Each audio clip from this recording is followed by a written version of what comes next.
Hey there, Internet. I'm here to tell you about Apochalyptica, a board game RPG hybrid for 4 to 8 players based in post-war America when atomic warfare breaks out. The game plays like a tabletop RPG, think Dungeons & Dragons or Pathfinder, but is board and card-based. The board is double-sided and made of 3 parts. The first side is the pregame phase, where players are randomly assigned characters and have 3 rounds to travel across the board, gathering as many supplies as possible before locking themselves away in the bunker to avoid bombs headed their way. Characters come from all walks of life, and each have unique skills that affect how the game is played. You could become the Invalid, an old woman unable to move or do much of anything by herself, or the Organic Farmer, whose green thumb can prove invaluable when growing crops to keep your food supplies in check.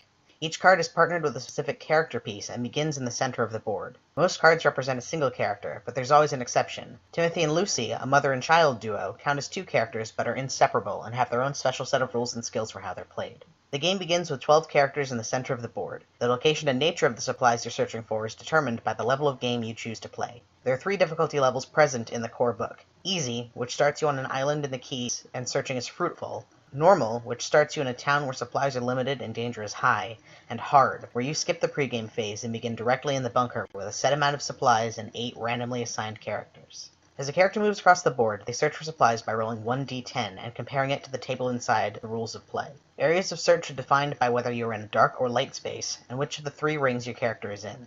Each character has 2 movements and 1 search per round. Remember, the Invalid cannot move by herself, so she'll need to partner up with another character who will move for her on her turn.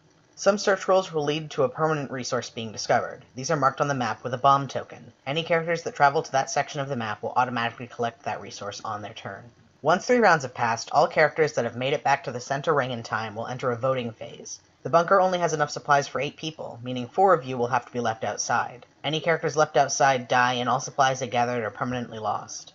The choice of who lives and dies is a difficult one. Players must base their choices not only on the supplies gathered, but also on the skills each character brings to the table. Will you choose the therapist, who can use her skills to raise the sanity of the other characters? What about the addict, who if let inside will consume the bunker's medical supplies? The choice seems simple, but it's not. Alongside your character cards, players are also randomly assigned a trait card for each character at the beginning of the game.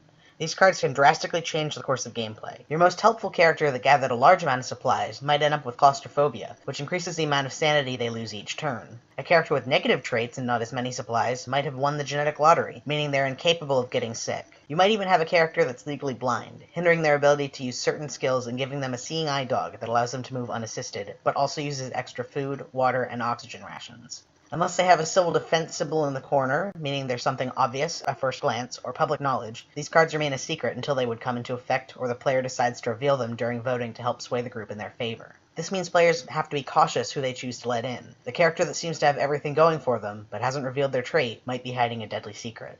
After voting is completed, the main phase of the game begins. The board flips over to reveal the bunker, a 6-roomed bomb shelter outfitted with everything a small group would need for survival, and then some. The 2 side panels are used for tracking supplies, and can be separated from the board and placed in front of the game master for easy access. The rest of the game is focused on teamwork and survival. Players must manage the bunker's food, water, oxygen, and electricity levels as they wait out the war raging overhead. If your group managed to enter the bunker with only 8 survivors, your oxygen drop rate will be set to 1. However, if you bring in an animal like the dog, or have an extra survivor, your oxygen drop rate will increase incrementally. You only have enough to survive the full 12 months with 8 people, so the added drop rate can be fatal if not taken care of quickly.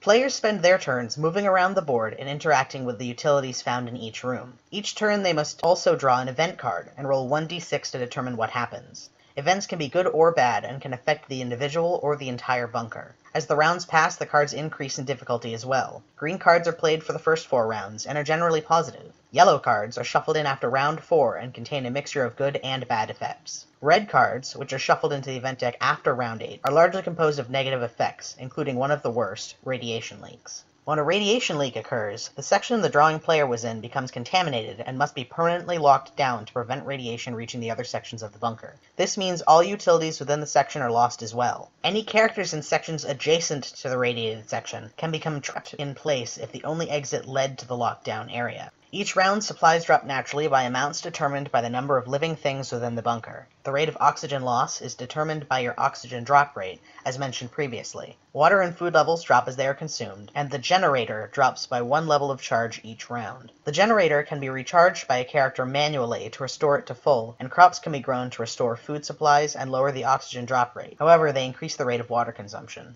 Alongside the bunker's supplies, players must also monitor their character's health, weight, and sanity. These can be tracked on a character sheet, which has a space for gathered supplies, your character's basic stats and info, and any injuries, illnesses, or weapons they may have gained during gameplay. There's also a helpful reminder section for basic roles and common rules. The Game Master also has a sheet for keeping track of various stats, such as the current round, the supplies found within the bunker and their various rates of consumption. There's also a space for notes and a helpful reminder section for basic roles and GM-specific rules.